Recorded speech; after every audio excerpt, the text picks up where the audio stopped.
नमस्कार, आप देख रहे हैं देश का number 1 Hindi news channel news 18 India. मैं हूं आपके साथ पूजा और शुरुआत इस वक्त की बड़ी खबर के साथ कर रहे हैं। पंजाब से इस वक्त की बड़ी खबर मिल रही है। दरअसल अमृतसर में अगले 1-2 दिन में बड़ा एक्शन देखने को मिल सकता है। सूत्रों के हवाले से यह खबर है कि अगले 1 से 2 दिन में अमृतसर में किसी भी वक्त बड़ा एक्शन हो सकता है।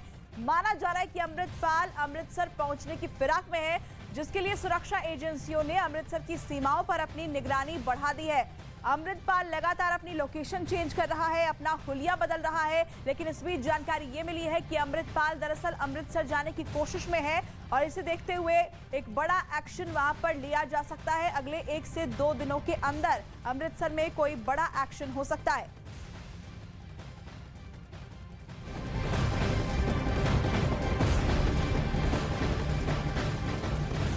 और सूत्रों के हवाले से एक और बड़ी खबर मिल रही है। विक्टिम कार्ड खेलना चाहता है अमृतपाल। जी हाँ, ये खबर सूत्रों के हवाले से आ रही है। अमृतपाल एक धार्मिक संगठन के संपर्क में है और धर्म की आड़ में पुलिस की गिरफ्त से बचने की कोशिश में जुटा हुआ है। भगोड़े अमृतपाल पर एक और बड़ा पर्दाफाश हुआ है। अमृतपाल धर्म की आड़ में बचने की कोशिश कर रहा है। सूत्रों के हवाले से ये बड़ी जानकारी मिली है। आपको बता दें कि एक धार्मिक संगठन से संपर्क में है अमृतपाल, ये जानकारी मिल रही है और धर्म की आड़ में वह पुलिस की गिरफ्त से बचने की कोशिशों में जुटा हुआ है।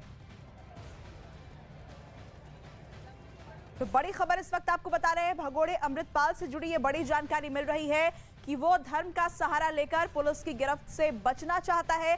लगातार वो अपना हुलिया भी बदल रहा है, लोकेशन भी चेंज कर रहा है। पुलिस भी लगातार उसकी तलाश में दबिश दे रही है। लेकिन इस बीच बड़ी जानकारी यह है कि धार्मिक संगठन के संपर्क में है भगोड़ा अमृतपाल और धर्म का सहारा लेकर वो बचना चाहता है।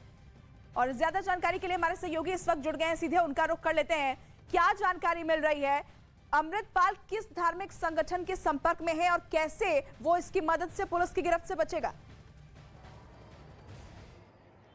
देखिए, कई तरह की जानकारी और कई तरह की अफवाहें जो हैं वो लगातार जो हैं सुनने को मिल रही हैं, लेकिन आधिकारिक तौर पर अभी तक ऐसी कोई जानकारी सामने नहीं आई। दूसरी बात, 27 मार्च को अकाल तख्त साहिब के जत्थेदार ज्ञानी हरप्रीत सिंह ने अकाल तख्त साहिब पर एक बैठक बुलाई थी, जिसमें सिख वकील, सिख बुद्धिजीवी और बड़े स्तर पर जो सिख जत्थेबंदियां हैं उनके जो नुमाइंदे हैं वो उस मीटिंग में शामिल हुए थे। और तब ये मांग उठी थी कि अमृतपाल सिंह अकाल तख्त साहिब के जरिए आत्म समर्पण जो है उसको करना चाहिए। हालांकि उसके बाद अमृतपाल सिंह की तरफ से ये कहा जा रहा है कि लगातार वो किसी न किसी के जरिए अकाल तख्त साहिब के जत्थेदार से संपर्क साधने की कोशिश में लगा हुआ है। हालांकि अब तक संपर्क हुआ, कोई बात हुई या नहीं, इसकी अभी तक कोई आधिकारिक पुष्टि करने को तैयार पास वापस नहीं लौटूंगी। एक बार आनंद का भी रुख कर लेते हैं। आनंद तिवारी हमारे सहयोगी, उनकी ये खबर है।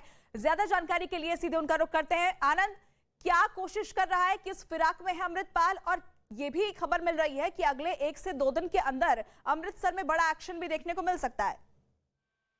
देखिए पूजा, अब जो एजेंसी के सूत्र बता रहे हैं कि हाल ही में अमृतपाल ने अपने कुछ कांटेक्ट के जरिए उत्तराखंड के जो बड़े धर्मगुरु हैं, बड़े सिख धर्मगुरु हैं, उनसे संपर्क करने की कोशिश की और उन्हें ये कहा कि वो वहां पर उसे शरण दी जाए। उन्होंने साफ इस बात से इनकार कर दिया, जिसके बाद अब उसने नया पैतरा अपनाया है।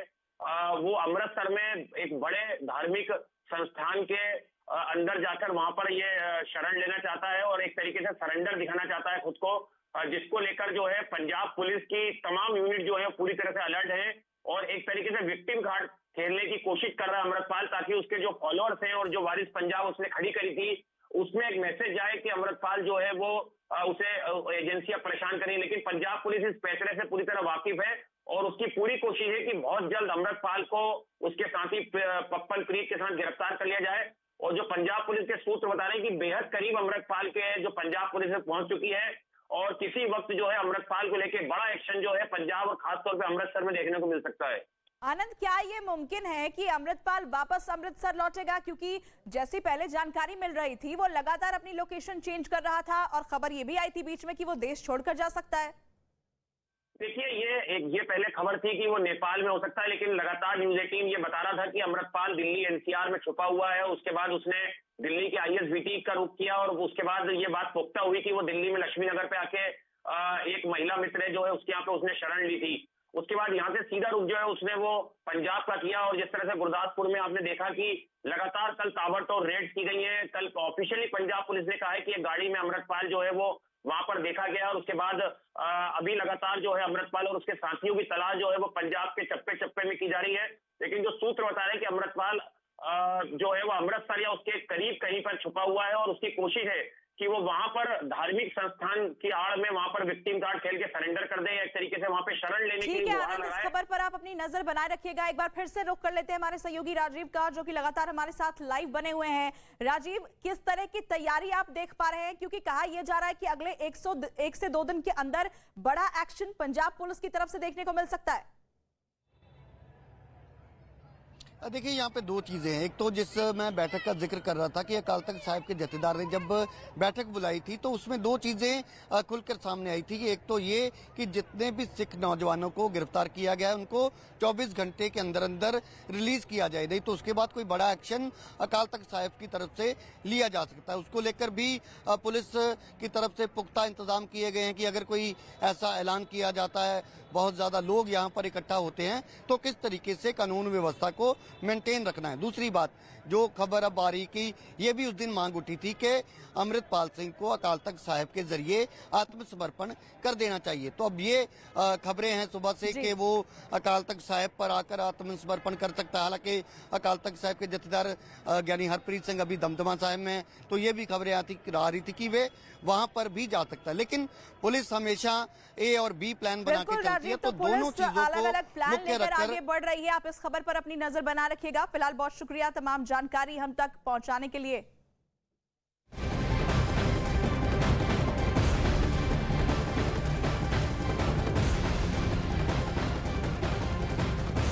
तो बड़ी खबर आपको बता दें कि पंजाब के होशियारपुर में बरामद कार के बारे में बड़ी जानकारी सामने आई है। पुलिस ने कल रात होशियारपुर में जिस सफेद रंग की इनोवा कार को जब्त किया था, वो उस गाड़ी पर जो नंबर प्लेट लगा था वो भी फर्जी पाया गया है। परिवहन विभाग के सर्वर में उस नंबर प्लेट का कोई भी डेटा मौजूद नहीं है। इस कार को पुलिस ने बीती रात होशियारपुर से 10 किलोमीटर दूर मनराइया गांव से बरामद किया था, लेकिन अब जब जांच की गई तो पता चला कि इस पर जो नंबर प्लेट दिखाई दे रहा है दरअसल ये भी फर्जी है। तो ये संदिग्ध कार जो है वो बरामद की गई है।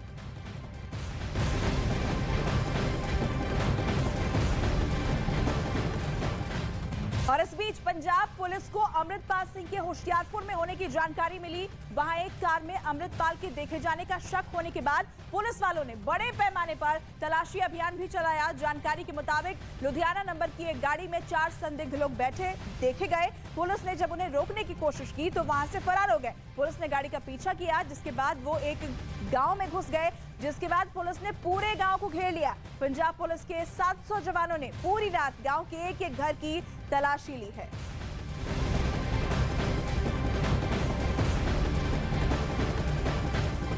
और इस बीच भगोड़े अमृतपाल के बारे में एक और बड़ा पर्दाफाश हुआ है। पंजाब पुलिस को अमृतपाल के एक करीबी के मोबाइल से एक तस्वीर बरामद हुई है, जिसने पुलिस वालों के कान खड़े कर दिए हैं। इस तस्वीर में अमृतपाल के पास 2 किताबें नजर आ रही हैं। ये दोनों ही किताबें यूएस आर्मी के बारे में है। अमृतपाल इन किताबों को पढ़कर अपनी टेरर फोर्स AKF को ट्रेनिंग दे रहा था। ये भी बड़ी जानकारी सामने आई है। आतंकी संगठन अमृतपाल बनाना चाहता था, जिसके लिए वो किताबें पढ़ रहा था और उससे जानकारी जुटाकर अपनी टेरर फोर्स AKF को ट्रेनिंग देने की फिराक में था।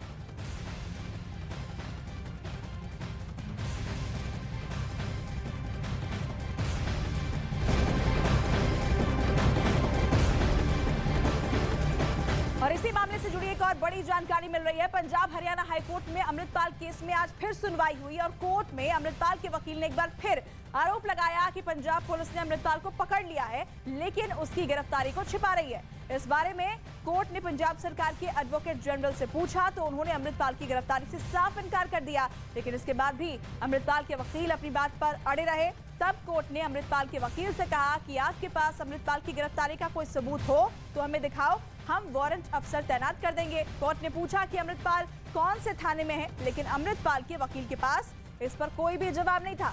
अमृतपाल के वकील ने कोर्ट से एफिडेविट दाखिल करने के लिए समय मांगा, जबकि पंजाब सरकार की तरफ से एफिडेविट दाखिल किया गया और अब इस मामले की अगली सुनवाई 12 अप्रैल को होगी। तो बड़ी खबर आपको बताएं कि अमृतपाल केस में आज सुनवाई हुई, लेकिन अमृतपाल के वकील लगातार ये आरोप लगा रहे हैं कि अमृतपाल की गिरफ्तारी पहले ही हो चुकी है, लेकिन पुलिस इस बात को छिपा रही है। हालांकि पंजाब के एजी ने ये आरोप खारिज कर दिए। इसके अलावा आपको बता दें कि अब इस पूरे मामले की अगली सुनवाई जो है वो 12 अप्रैल को होगी। पंजाब हरियाणा हाईकोर्ट में आज इस मामले पर सुनवाई हुई है, जहां पर आपको बता दें कि पुलिस की तरफ से एफिडेविट भी दाखिल कर दी गई। इस बीच देखिए 2 तस्वीरें हम आपको दिखा रहे हैं। दिल्ली एनसीआर में अमृतपाल देखा गया था, जिसका सीसीटीवी फुटेज भी सामने आया था, जिसमें उसका लुक भी चेंज दिखाई दिया था। और अब इसके बाद आपको बता दें कि दिल्ली में भी तलाशी अभियान जो है वो तेज कर दिया गया है, क्योंकि अमृतपाल का जो सीसीटीवी वीडियो सामने आया वो दिल्ली का बताया गया, जिसमें पूरी तरह से वो हुलिया बदलकर घूमता हुआ सड़कों पर गलियों में दिखाई दे रहा है। और इसके बाद से अब आपको बता दें कि अब पुलिस जो है वो अलग अलग इलाकों में छानबीन तो कर ही रही है। दिल्ली एनसीआर के इलाकों में भी सर्च ऑपरेशन जारी है। तो इस वक्त की ये बड़ी खबर और 2 तस्वीरें इससे जुड़ी हुई आपके साथ।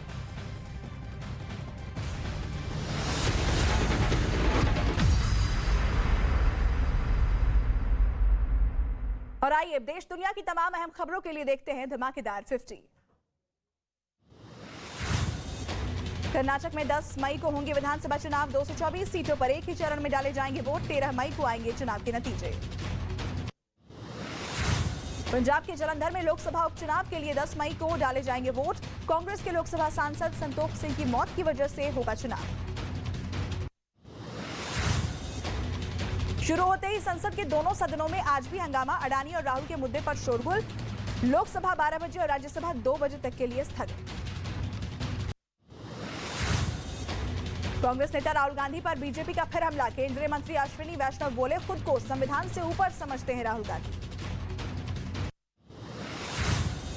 दिल्ली में रक्षा मंत्री राजनाथ सिंह कोयला खदान की नीलामी के 7वें राउंड के कार्यक्रम में हुए शामिल।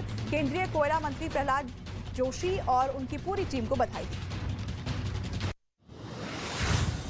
दिल्ली में आज शंघाई सहयोग संगठन के देशों के सुरक्षा सलाहकारों की बैठक। साल 2017 में एससीओ से जुड़ने के बाद भारत पहली बार इसकी मेजबानी कर रहा है। उत्तराखंड का रामनगर G20 शिखर सम्मेलन के लिए तैयार। ताज कॉर्बेट रिजॉर्ट में विदेशी मेहमानों के लिए किया गया इंतजाम। पटना हाईकोर्ट के चीफ जस्टिस केवी चंद्रन ने पद और गोपनीयता की शपथ ली। राज्यपाल राजेंद्र विश्वनाथ ने चीफ जस्टिस को समारोह में शपथ दिलाई। पंजाब पुलिस ने अमृतपाल की तलाशी के दौरान होशियारपुर से जो गाड़ी जब्त की, उस गाड़ी का रजिस्ट्रेशन भी नहीं हुआ। एक बार फिर पुलिस को चकमा देकर फरार हुआ अमृतपाल। भगोड़े अमृतपाल की तलाश में पंजाब के होशियारपुर में सर्च ऑपरेशन। पंजाब पुलिस ने बरामद की गाड़ी। होशियारपुर में एक घर की तलाशी जारी। दिल्ली के रमेश पार्क में लगे सीसीटीवी में रिकॉर्ड। भगोड़ा अमृतपाल सीसीटीवी में एक घर से बाहर निकलते हुए नजर आ रहा है। 21 मार्च का सीसीटीवी वीडियो बताया गया। अमृतपाल के करीबी से मिले सबूतों को देखकर पुलिस के उड़े होश। दावा है कि अमृतपाल अपने कैडर के लिए यूएस टाइप गुरिल्ला ट्रेनिंग देना चाहता था। अतीक अहमद को प्रयागराज के नैनी जेल से वापस साबरमती जेल भेजा गया। अतीक को उमेश पाल अपहरण मामले में प्रयागराज के एमपीएमएलए कोर्ट ने उम्र कैद की सजा सुनाई है। अतीक के भाई अशरफ अहमद को भी प्रयागराज से वापस बरेली जेल भेज दिया गया। अशरफ देर रात 1:18 पर बरेली जेल पहुंचा। भारत और अफ्रीका के सैन्य अभ्यास का दूसरा संस्करण शुरू। पुणे में 23 देशों ने 21 मार्च 2023 को 9 दिवसीय सैन्य अभ्यास शुरू किया है। प्रधानमंत्री मोदी ने दिल्ली में बीजेपी के रिहायशी कॉम्प्लेक्स और ऑडिटोरियम का किया उद्घाटन। बीजेपी दफ्तर विस्तार के उद्घाटन समारोह में विपक्ष पर बड़ा हमला बोलते हुए बोले पीएम, भ्रष्टाचार में डूबे सभी लोग एक मंच पर आए। यूपी के गोरखपुर में मुख्यमंत्री योगी आदित्यनाथ ने लगाया जनता दरबार। सीएम के पास अपनी समस्याएं लेकर पहुंचे लोग। छत्तीसगढ़ में ईडी ने शराब और होटल कारोबारियों के घर की छापेमारी। एक आईएएस अफसर के घर पर भी रेड डाली। बड़ी संख्या में सीआरपीएफ के जवानों की तैनाती। राजस्थान की बूंदी में एक बैठक के दौरान खेल मंत्री अधिकारी को डराते धमकाते दिखे। अधिकारी अपनी सफाई देने की कोशिश करता रहा, लेकिन मंत्री ने अधिकारी की एक न सुनी। मुख्यमंत्री एकनाथ शिंदे जल्द ही अयोध्या का दौरा करने वाले हैं, जहां वो रामलला का दर्शन करेंगे। अयोध्या के महंत ने एकनाथ शिंदे को अयोध्या आने का निमंत्रण दिया था। अयोध्या के राम मंदिर में गर्भगृह बनाने के लिए सागवान की लकड़ियों का होगा इस्तेमाल। महाराष्ट्र के चंद्रपुर के जंगलों से राम मंदिर के लिए सागवान की लकड़ियां भेजी गई। मध्य प्रदेश के इंदौर में प्लास्टिक फैक्ट्री में भीषण आग से मचा हड़कंप। आसपास फैला काले धुएं का गुबार। दमकल की 10 गाड़ियों ने आग पर काबू पाया। उत्तर प्रदेश के भदोही में ट्रैक्टर और ऑटो की टक्कर से हुआ बड़ा हादसा। सड़क हादसे में 3 लोगों की मौत जबकि 2 लोग गंभीर रूप से घायल।